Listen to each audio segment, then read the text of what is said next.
और मैं अभी आईजीएमसी में इंटर्न हूँ और मेरी इंटर्नशिप के 3 महीने पूरे हो गए। मैं ज़्यादा लंबा नहीं खींचना चाहूँगी, मुझे पता है तुम लोग सब बोर हो जाओगे। पूरी स्ट्रैटेजी बताऊँगी कि कैसे मैं नीट से लेके यहाँ तक पहुँची हूँ और क्या क्या हुआ मेरे साथ इस जर्नी में, ठीक है। तो सबसे पहले नीट की प्रिपरेशन की बात करते हैं। अभी तुम सारे नीट यूजी वाले हो कि वो आईआईटी वाले, जेई वाले भी हो?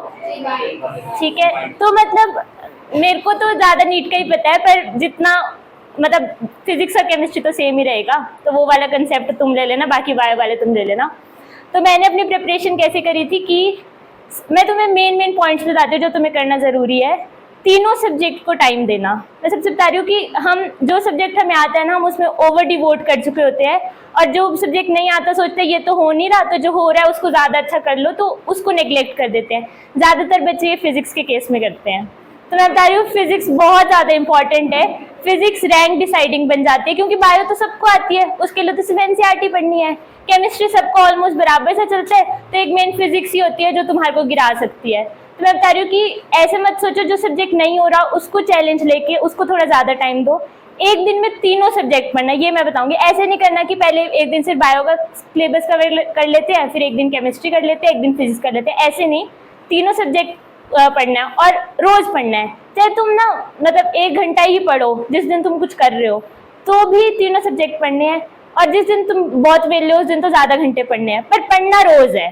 जितना तुम ऐसे कंसिस्टेंट रहोगे ना कि डेली का डेली पढ़ोगे, तो उतना ज़्यादा तुम आगे बढ़ते रहोगे, ठीक है। दूसरी बात, हर महीने यहाँ तो होते होंगे ग्रैंड टेस्ट, आई सपोज।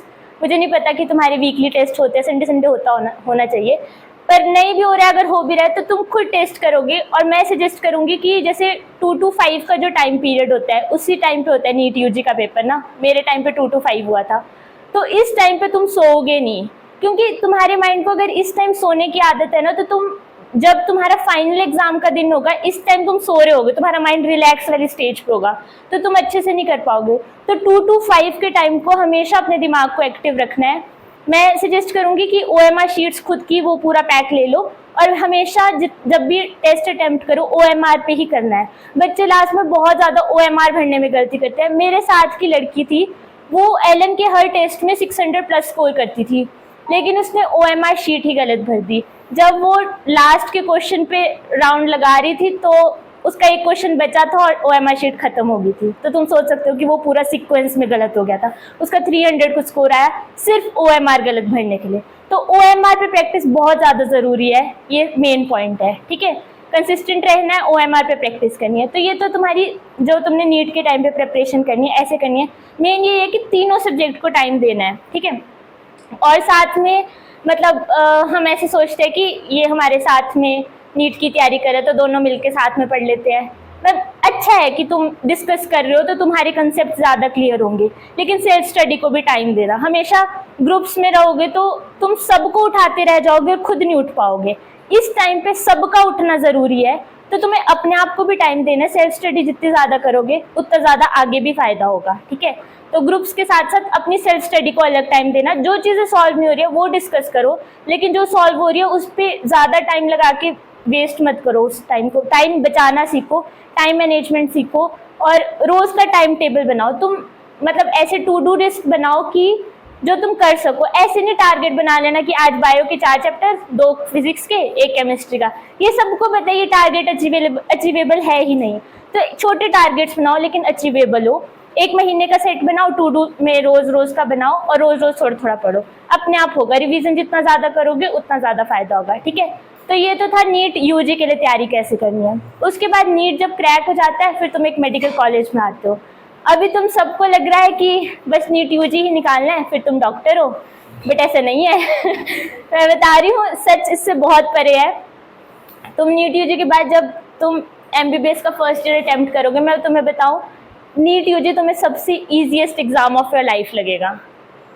मेरे को पता है ये बहुत डिसहार्टनिंग लाइन है, लेकिन मैंने ये खुद देखा है। तुम MBBS इतना ज़्यादा आगे लेवल टफ है, पर जब तुमने नीट यूजी में खुद को इतना डुबो चुके होते हो तो तुम्हारी सीटिंग इतनी बढ़ जाती है कि तुम्हें MBBS कंपैरेटिवली ईजी लगती है, जो कि होती नहीं है। MBBS बहुत टफ है, ठीक है। मतलब मैं तुम्हें इसलिए सब बता रही हूँ, डरा नहीं रही हूँ, पर मैं तुम्हें बता रही हूँ कि आगे तुम्हें क्या देखने को मिलेगा। MBBS टफ है, दुनिया का टफेस्ट कोर्स ही MBBS है अगर तुम सर्च करोगे तो, ठीक है। NEET use is not the toughest exam but MBBS is the toughest course in the whole world. तो तुम सोच सकते हो 19 सब्जेक्ट तुम्हें 5 साल में पढ़ने हैं, तुम सोचते हो 19 ही तो है, बट ये 19 बहुत ज़्यादा बड़े हैं, मैं बताऊँ, ठीक है। तो MBBS आगे थोड़ी टफ है, तो इसलिए बता रही हूँ ताकि तुम थोड़ा प्रिपेयर्ड रहो, ठीक है। उसके बाद क्या होगा कि तुम्हारे सिनेरियो में ये है कि तुम नीट यूजी निकाल लोगे, उसके बाद तुम्हारे लिए नेक्स्ट एग्ज़ाम होगा। किसी को पता है नेक्स्ट एग्ज़ाम क्या है? नीट PG और नेक्स्ट अलग हो गया। अब तुम्हें, मुझे तो डिग्री मिल गई है ना, अब मेरे को नीट PG के लिए एक नीट PG का एग्ज़ाम देना है, लेकिन नेक्स्ट ऐसा है कि अगर तुम्हारा नेक्स्ट क्लियर नहीं होगा तो तुम्हें डिग्री भी नहीं मिलेगी। तो तुम्हें एंट्रेंस के लिए भी एग्ज़ाम देना है और एग्ज़िट के लिए भी एग्ज़ाम देना है, समझ रहे हो? तो ये सिनेरियो थोड़ा और टफ हो जाता है।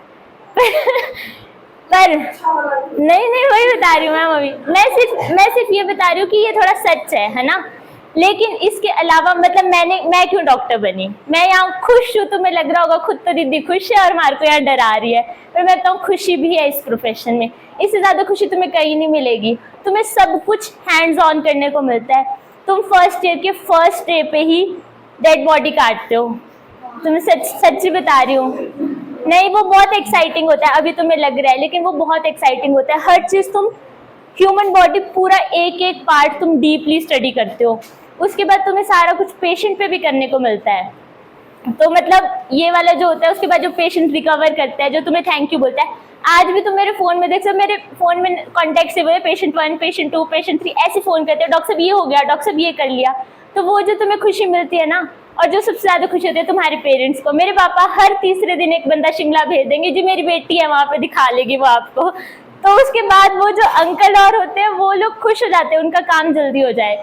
लेकिन जो पेरेंट्स को प्राउड होता है कि वो पूरे, आज मेरे पेरेंट्स जब घर से बाहर निकलते हैं तो बीच में कई लोग उनको मीनाक्षी के पेरेंट्स बोलते हैं। अब मैं अपने मम्मी पापा की बेटी से ज़्यादा मेरे पेरेंट्स मेरे मम्मी पापा बन के जान रहे हैं। तो ये खुशी तुम्हें कोई भी चीज़ नहीं दे सकती जितनी तुम्हें ये प्रोफेशन देगा।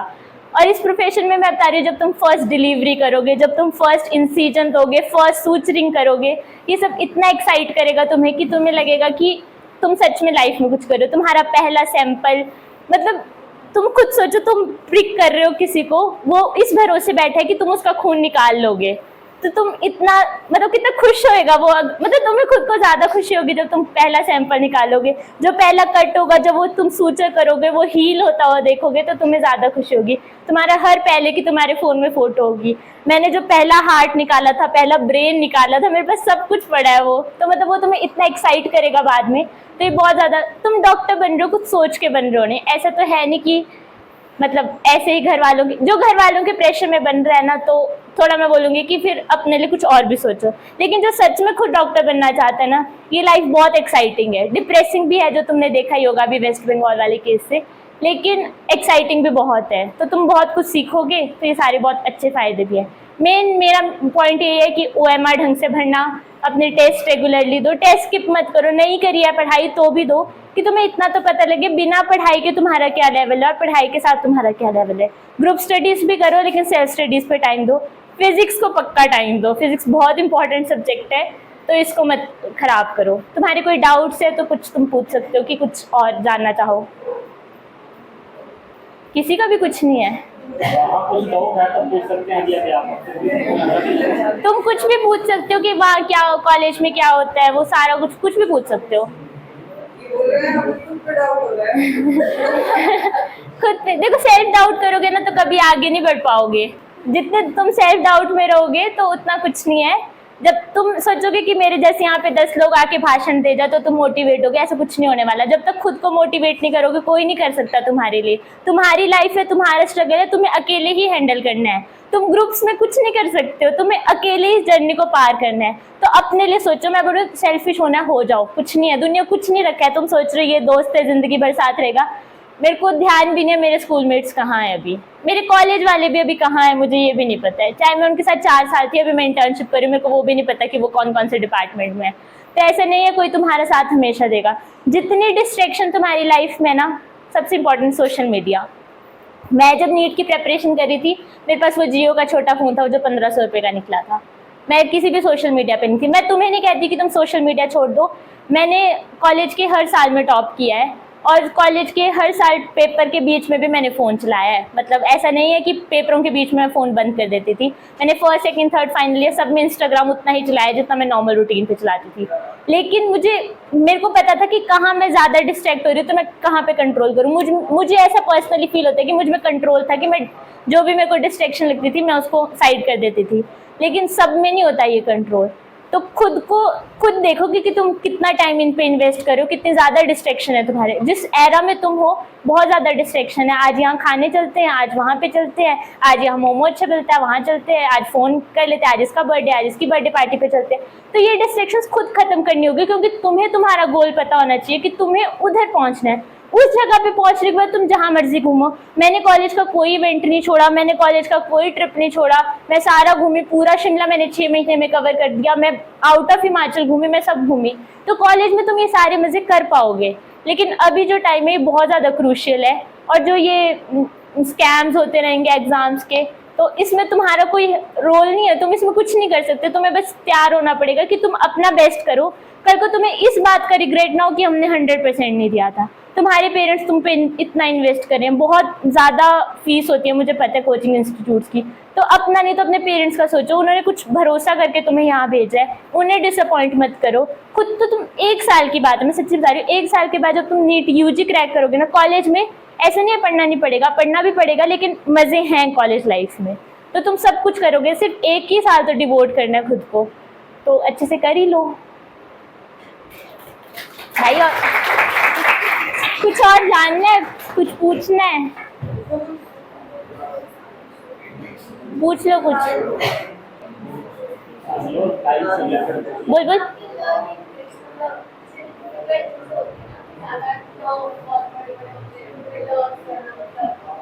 मैं ऐसे करती थी, स्टिकी नोट्स नहीं होते, उनको उस पे लिख के दीवारों पे चिपका देती थी। रोज सुबह उठ के उसको पक्का देखती थी, चाहे 10 मिनट ही लगेंगे इतना लिख के। जब तुम रोज उसको 10 से 1 दिन बाद वो तुम्हें याद हो जाएंगे, फिर तुम स्टिकी नोट्स हटा के नए स्टिकी नोट्स लगा दो। तो तुम मतलब मेरा ये ट्रिक है कि मैं स्टिकी नोट्स लगा के दीवारों पे रोज सुबह उठ के एक बार देखूंगी उसको, उसके बाद मेरे को याद हो जाता था। मतलब ये ट्रिक ट्राई कर ले अगर काम करती है तो। वैसे ऐसे बोलते हैं लिखने से ज़्यादा याद रहता है, बट मेरे को लिखने की आदत ही नहीं है। मैंने जब कॉलेज स्टार्ट हुआ था 3 नोटबुक खरीदी थी, मैं कसम से कह रही हूँ, वो 3 नोटबुक मेरी अलमारी में वैसी पड़ी, मैंने एक शब्द नहीं लिखा अपने कॉलेज में, सिर्फ पेपर में लिख के आती थी मैं। तो मैं कह रही हूँ कि तुम ये स्टिकी नोट्स वाला ट्रिक ट्राई कर लो, स्टिकी नोट्स पे जितना लिख पाओगे उतना तुम्हें याद रहेगा। और कोई तुम मैं के स्टूडेंट्स को कितना टाइम देना चाहिए, मतलब कोचिंग के अलावा घर में कितने घंटे स्टडी रिक्वायर्ड है? मेरे को ये बताओ कि कितना तुम मतलब यहाँ कोचिंग इंस्टीट्यूट कितने बजे आता है, कितने बजे तक चलता है? 9 से 5, ठीक है। और तो इसको हम मतलब तुम यहाँ से जाने के बाद अगर 5-6 घंटे पढ़ोगे तो काफ़ी होगा। देखो 9 से 5 तुम यहाँ हो, 2 घंटे तुम जाके सो जाओ, तुम 7-8 बजे उठो, 9 बजे डिनर करके वेले हो जाओ, ठीक है। 9 से 12 का एक सेट लगा लो, सुबह 5 से 7 का एक सेट लगा लो, फिर तुम 9 से 5 वापस यहाँ जाओ। मतलब 5 घंटे बहुत है, 2 सेट में पढ़ लो ना, इकट्ठा 5 घंटे तो तुम पढ़ नहीं पाओगे। जाके सो जाओ, नींद पूरी हो जाएगी। 5 बजे तुम 6 बजे भी पहुंचो, 8 बजे तक सो जाओ, 9 बजे तक डिनर कर लिया, 9 से 12 का एक सेट, और सुबह 9 बजे आना है तो 8 बजे भी तैयार होने लगे तो 6 से 8 के 2 सेट में 5 घंटे बहुत है। मैं कह रही हूँ कि अभी सेशन स्टार्ट हुआ है ना, तो अभी तुम कम भी पढ़ोगे तो भी हो जाएगा कि जितना यहाँ पे कराया उतना जाकर तुमने कर लिया। लेकिन जैसे जैसे एग्जाम एडवांस करेगा तुम्हें ये आवर्स बढ़ाने पड़ेंगे, तब शायद कोचिंग की आवर्स कम हो जाएंगे, क्योंकि तब तुम्हें सिर्फ टेस्ट देने आना पड़ेगा। तो ये 9 से 5 का टाइम कम हो जाएगा, जो बाकी एक्स्ट्रा आवर्स बचेंगे उसको तुम अपनी पढ़ाई में लगाओ। अभी जब मतलब मैंने कोचिंग ज्वाइन किया था तो जाने के कोचिंग से आने के बाद मेरी 8 से 2 होती थी, तो मैं कोचिंग से आने के बाद सिर्फ 2-3 घंटे ही पढ़ती थी, क्योंकि जो कोचिंग में पढ़ाया वो 2-3 घंटे में हो जाता था। लेकिन जैसे जैसे मेरा एग्ज़ाम पास आने लगा मैंने 10 घंटे की सीटिंग भी दी हुई है। तो वो तो तब है ना जब मतलब एग्ज़ाम आएगा। अभी तो चिल मोड पे तुम कर सकते हो, 3-4 घंटे आराम से निकाल सकते हो।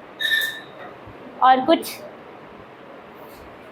इकट्ठे भी नहीं पढ़ना होता कि जी 3 घंटे बैठ ही गए एक। हाँ ये बहुत अच्छा है। मैं एक बताना चाहूँगी, अगर तुम्हें नीट के लिए जेई का, यार सॉरी गाइस मेरे को इतना ज़्यादा नहीं पता है, पर नीट वालों को मैं बताऊँ, अगर तुम लास्ट के 15 ईयर्स के क्वेश्चन पेपर्स 2-3 बार अटेम्प्ट कर लोगे ना, तुम्हारा नीट में सिलेक्शन काफ़ी ज़्यादा बढ़ जाता है।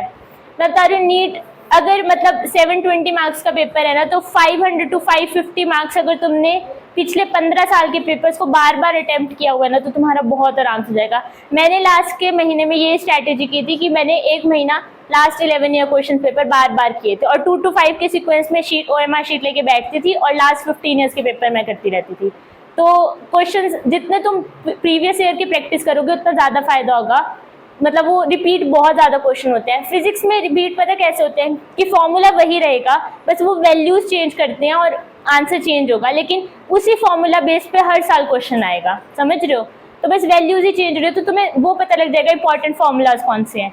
तो पहले खुद अटेम्प्ट करो, नहीं हो रहा है तो सॉल्यूशन देखो, उसके बाद फिर से अटेम्प्ट करो। और प्रीवियस ईयर मैं बोल रही हूँ, प्रीवियस ईयर बहुत ज़्यादा इंपॉर्टेंट है। लास्ट के 11 से 15 साल के पेपर पक्का कर लेना, पर ये स्ट्रैटेजी रखना तुम लास्ट के 1-1.5 महीने में। अभी तो जो यहाँ पे टेस्ट हो रहे हैं, क्योंकि यहाँ जो तुम्हें पढ़ा रहे हैं उसका टेस्ट 1 हफ्ते बाद हो रहा होगा, ऐसे है ना, तो जो पढ़ा रहे हैं वो ही पढ़ो और फिर टेस्ट दे लो जो यहाँ का हो रहा है, लेकिन लास्ट के 1.5-2 महीने में प्रीवियस ईयर अटेम्प्ट करते रहो। और इसका क्वेश्चन है कि आप पहले कौन से डिपार्टमेंट से हो? मैं बताती हूँ, ये ना सबको बहुत बड़ा डाउट होता है कि MBBS आप किस में स्पेशलिस्ट, ऐसे पूछते हैं, है ना। तो देखो, सबसे पहले मैं बताती हूँ, मेरे को भी नहीं था ही पता, मेरे को नीट UG भी एक एग्जाम होता है, ये भी +1 में जाके पता लगा था। बस ये पता था डॉक्टर बनना है, बाकी कुछ नहीं पता कैसे बनते हैं, पर ये बहुत लेट पता लगा था। तो तुम लोग बहुत अवेयर हो कि तुम अभी से इंस्टीट्यूट में हो, ठीक है। तो मैं बताऊँ, सबसे पहले नीट UG होता है, उसके बाद तुम MBBS करते हो 5.5 साल की। MBBS को तुम कंपेयर कर सकते हो एक BA से, ठीक है, जैसे BA होता है। उसके बाद MBBS के बाद एक नीट PG का एग्जाम होता है, या जो अब नेक्स्ट के साथ रिप्लेस हो गया, उससे तुम एक स्पेशलिस्ट बनते हो। जैसे नीट UG में तुम्हें 19 सब्जेक्ट्स पढ़ाए जाते हैं, उन 19 सब्जेक्ट में से सिर्फ एक सब्जेक्ट जो तुम चूज करोगे, जैसे गायनी, मेडिसिन, सर्जरी, कोई भी एक, पीडियाट्रिक्स, इसकी एक आगे पढ़ाई होती है 3 साल की, जिसको PG बोलते हैं, है ना, स्पेशलाइजेशन। इसके बाद भी आगे 2 साल की पढ़ाई होती है। जैसे मैं तुम्हें मेडिसिन से एक्सप्लेन करूँ, MBBS में तुम्हें 19 सब्जेक्ट पढ़ाएंगे, जिसमें एक मेडिसिन भी होगा। फिर तुम PG करोगे, मान लो मेडिसिन में सिर्फ तुम्हें मेडिसिन पढ़ाई जाएगी, जिसमें सारे सिस्टम पढ़ाएंगे, न्यूरोलॉजी, कार्डियोलॉजी, नेफ्रोलॉजी, गैस्ट्रोएंट्रोलॉजी, सारे पढ़ाएंगे, ठीक है, मेडिसिन में। उसके बाद जो तुम 2 साल की सुपर स्पेशलिस्ट करते हो, उसमें मान लो कि तुम्हें सिर्फ हार्ट का ही पढ़ना है, तो सिर्फ तुम एक कार्डियोलॉजी पढ़ाओ, एक यूनिट उठा के उसको पढ़ोगे, समझ रहे हो। तो ये स्टेप होता है। तो अभी मैं सिर्फ एक MBBS इंटर्न हूँ। एक MBBS इंटर्न को जनरल फिजिशियन बोलते हैं, कि मैंने अभी सारे सब्जेक्ट्स पढ़ रखे हैं, तो मेरे को इतना आता है कि कोई पेशेंट आएगा तो मैं उसको एट दैट टाइम मैनेज करूं, और मुझे पता है कि इसको हार्ट की दिक्कत है, लेकिन उस टाइम पे जो उसको दिक्कत है मैं वो मैनेज करके सिम्टोमेटिक ट्रीटमेंट डाल के उसको कार्डियोलॉजी वाले के पास रेफर करूँ, समझ रहे हो। मतलब मैं अपने हिसाब से ट्रीटमेंट डाल दूंगी उसको, मैं उसको बोलूँगी 1 हफ्ते तक वेट करे, अगर उसको फर्क पड़ जाए तो वेल एंड गुड, क्योंकि मैंने तो सारा पढ़ा हुआ है, तो मेरे को पता है कि ये ट्रीटमेंट डालेंगे। लेकिन उसको उसके बाद भी फर्क नहीं पड़ा तो मैं उसको आगे स्पेशलिस्ट के पास भेजूंगी। अगर उसको हार्ट की दिक्कत लग जाए तो कार्डियोलॉजी वाले के पास भेजूंगी, दिल, मतलब समझ रहे हो, न्यूरोलॉजी, नेफ्रोलॉजी, ऐसे समझ के। और पूछो। हाँ, मेरे को ना सबसे ज़्यादा इंटरेस्ट गायनी में है, क्योंकि मैं अभी मैम से वही डिस्कस कर रही थी। गायनी एक ऐसी ब्रांच है कि आप सर्जिकल भी हो, क्योंकि आप सिजेरियन सेक्शन कर रहे हो या कैंसर्स रिमूव कर रहे हो जो फीमेल कैंसर्स है, और मेडिकल ब्रांच भी है कि आप नॉर्मल फीमेल को ट्रीट कर रहे हो, है ना, कोई भी दिक्कत है, मेंसेस की प्रॉब्लम है, ऐसा कुछ है, तो आप मेडिकल पार्ट भी है उसमें और सर्जिकल ब्रांच भी है वो।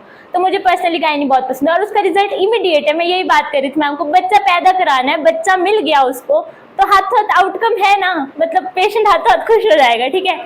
लेकिन यही अगर हम और ब्रांचेस सोचे, जैसे मान लो मेडिसिन सोचे, मेडिसिन में कोई BP के पेशेंट है, उसको 10 साल से मैं दवाइयाँ दूंगी, मेरे को पता है वो ठीक नहीं होगा, चला ही रहेगा उसमें, पर पेशेंट कभी खुश नहीं होगा, है ना, समझ रहे हो। तो हैप्पीनेस नहीं मिलेगी मुझे इतनी। मुझे पर्सनली गायनी पसंद है, लेकिन ऐसे बोलते हैं कि मतलब वहाँ पे ऐसे बोलते हैं कि मैं गायनी के लिए नहीं बनी हूँ, कि मैं थोड़ी इंटेलिजेंट हूँ तो मुझे कोई अच्छी ब्रांच लेनी चाहिए, बट मेरा पर्सनली गायनी में इंटरेस्ट है। पर मतलब उनके कहने पे मैं थोड़ा और ब्रांचेस को एक्सप्लोर कर रही हूँ। तो मैंने अभी 3 डिसाइड किया, मेडिसिन, गायनी या रेडियो, इन 3 में से मैं एक शायद ले लूँ। हाँ, रेडियो में जैसे वो जो जैसे CT वगैरह निकालते हैं ना, तो जो CT निकालते हैं वो एक टेक्नीशियन का काम है ना, जो CT की मतलब पेशेंट को लेटाएगा और CT उसका करेगा, लेकिन उस CT फिल्म को जो रीड करेंगे उसमें जो एबनॉर्मेलिटी निकालेगा वो एक रेडियोलॉजिस्ट देखेगा, उसका पेशेंट के साथ कोई इंटरेक्शन नहीं है। मतलब हम ऐसे सोचते हैं ना डॉक्टर का मतलब जो पेशेंट को ही देखे, लेकिन कुछ ब्रांचेस ऐसी है एमबीबीएस में जो पेशेंट के साथ जीरो इंटरेक्शन वाली है, जो सिर्फ थ्योरेटिकल ब्रांचेस है। तो रेडियो उनमें से एक ब्रांच है, लेकिन रेडियो में एक सुपर स्पेशलिस्ट होती है इंटरवेंशनल रेडियोलॉजी। तो मैंने वो सोचा है, उसमें आप जैसे अल्ट्रासाउंड लगा के आप साथ में ट्रीटमेंट कर सकते हो पेशेंट का। तो वो थोड़ा टफ होता है, इसलिए मुझे थोड़ा है कि ये कर सकती हूँ मैं। बार बार यही सुन लो, कंसिस्टेंट रहो, खुद पे डाउट मत करो, कोई रोज मोटिवेट करने नहीं आएगा। ऐसे दिन आएंगे जब लगेगा कुछ नहीं होगा। मैं रोई हूँ, मैंने कभी नहीं रोई, मतलब मैं अपने घर वालों के आगे। एक दिन रात को इतनी ज़्यादा डिप्रेस थी अपने कोचिंग के टाइम पे, रात को 12:30 घर पे मैसेज कर दिया मुझे लेने आ जाओ। मैं चंडीगढ़ में रहती थी और मेरे घर वाले, मतलब उनको ऐसा लगता था ना ये तो स्ट्रांग है, इसको क्या हुआ है, कुछ करना ले। अगले दिन ही वो लोग चंडीगढ़ आ गए सच में। फिर वो मुझे घुमा फिरा के लाए तो मैं ठीक हो गई। तो मतलब ऐसे दिन आएंगे कि तुम बहुत डिमोटिवेट हो जाओगे, तुम्हें लगा कुछ नहीं हो रहा है, लेकिन तुम लोगों ने अगर ये सोचा ना कि तुम्हें कुछ बनना है, तो तुमने ये वाली थॉट लाइन है, ये भी बहुत बड़ा स्टेप था। अब इस स्टेप से बैक जाओगे तो उतना ही फिर नया स्टेप लेना पड़ेगा। अब एक स्टेप ऊपर आ गए हो तो इसी को कंटिन्यू रख लो, खुद को मोटिवेट करना सीखो। तुम होते होगे किसी और से भी मोटिवेट, लेकिन मैं सजेस्ट करूंगी कि खुद को मोटिवेट जितना करोगे तो तुम खुद उतना ही आगे जाओगे। किसी की ज़रूरत नहीं होनी चाहिए तुम्हें कभी। खुद पे भरोसा करना सीखो और खुद ही अपने आप को आगे पुश करना सीखो। आएंगे ऐसे दिन, मैं बता रही हूँ, तुम भी रोओगे ऐसे साइड में बैठ के, नहीं हो रहा है, क्यों कर रहे हैं, क्या मिलेगा। ऐसे दिन आएंगे, लेकिन उनसे बाहर निकलना है, उसी में नहीं घुसे रहना है। मतलब आएंगे तो ठीक है, कोई बात नहीं, फेज ऑफ लाइफ है, लेकिन उससे बाहर भी आना है। बोलो बच्चों, भाई तुम्हारी एज के आसपास क्यों नहीं, बोल लो तुम। एक लास्ट लाइन बोल देती हूँ अगर किसी को कुछ नहीं बोलना है तो। मैंने ये हर जगह जाके बोलती, मैं स्कूल गई थी लेक्चर देने, मैंने तभी बोलती। मेरे को हमारे स्कूल में एक टीचर थे, उन्होंने ये लाइन बोलती और ये मेरी फेवरेट लाइन है। तुम कुछ भी करोगे ना लाइफ में, मतलब कोई कंपटीशन या कुछ भी करोगे, तो उसमें दो ही चीज़ होती है, जीत और सीख। कभी भी हार नहीं होती है। तुम कोई भी लाइफ में कुछ भी करोगे तो या तो जीतोगे या सीखोगे। तो तुम ये मत सोचो कि तुम हार गए, है ना। तुमने सीखा भी बहुत कुछ, जो तुमने नॉलेज गेन किया वो कहीं ना कहीं काम आएगा। तुम्हारी मेहनत कभी वेस्ट नहीं जाएगी, हमेशा कहीं ना कहीं तुम्हें लेके ही पहुंचेगी वो। ठीक है, हाँ करते रहो।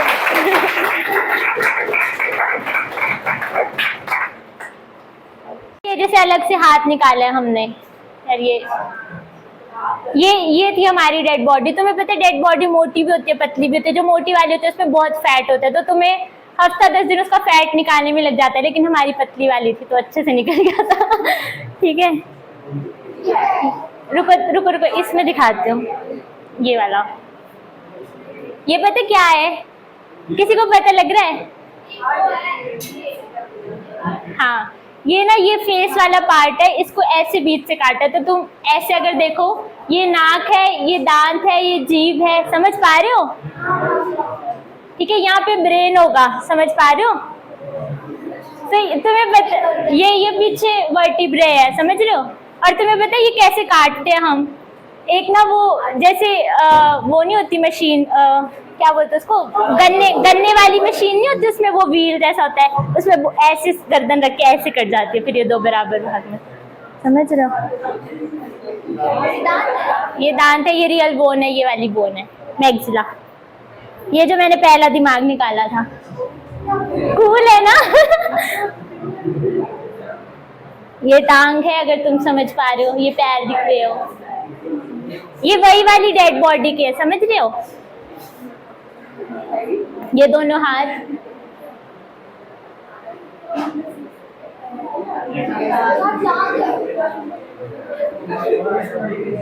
अब मैं तुम्हें अपनी इंटर्नशिप की दिखाती हूँ। मैं IGMC में होती स्नोडोनियन, ठीक है।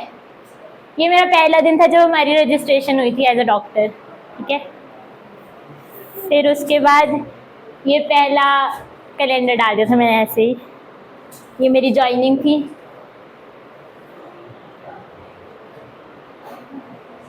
इतने धीरे चलता है टाइम जब तुम 24 घंटे की शिफ्ट लगाते हो।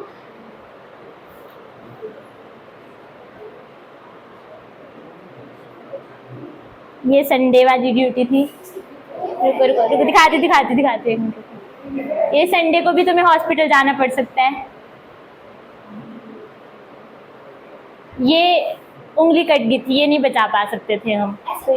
ये इसकी उसमें आ गई थी, ये वर्कर था और ये जो मशीन होती है मतलब सीमेंट वाली में जो मशीन होती है उसमें कहीं आ गई थी उसकी उंगली।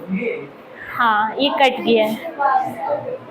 यार जूम नहीं होएगा, उस पे हूँ, इंस्टाग्राम पे हूँ, मैं फ़ोन में ढूंढ के दिखाती हूँ। ये मेरी मम्मी रात को 2 बजे मेरे साथ वीडियो कॉल पे थी जब मैं नाइट ड्यूटी पे थी। बाकी तो ऐसे ही है। आंखों में जिसको तुम मोतिया बोलते हो, जब पेशेंट का लेंस बिल्कुल ख़राब हो जाता है वो, तो ऐसे साइड से 2 ब्लेड्स डालते हैं और उसके बाद ये लेंस निकाल देते हैं पूरा जो ख़राब होता है और नया लेंस डालते हैं। ये पार्टी होती है डिपार्टमेंट्स की तो उसमें हमें बुला लेते हैं। ये मैं घूमने गई थी, ये नहीं, ये दिखाती हूँ ये नहीं, अगला ये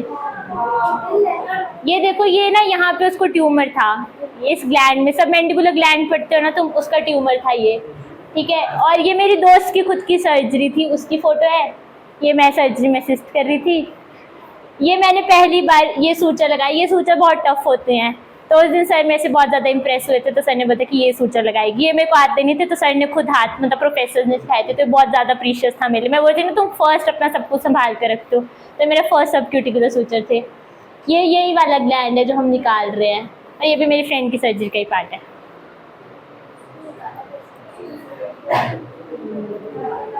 ये इसको गुटखा खाते, तुम गुटखा स्मोक कर जो भी है कोई यहाँ पे अभी देख लो। ये तुम देख रहे हो, ये टिम्पैनिक मेम्ब्रेन पढ़ते हो ना तुम, कान में टिम्पैनिक मेम्ब्रेन होती है, उसमें जो परफोरेशन होती है दिख रहा है छेद तुम्हें, तो कान का पर्दा फटना जिसको कहते हैं वो है ये। और ये मैंने इसलिए लिया क्योंकि इसमें सर्जन में डॉक्टर मीनाक्षी लिखा था जो मैंने पहली सर्जरी असिस्ट करी। ये मेरा ऑब्स गायनी का पहला यूनिट था, बस यही है।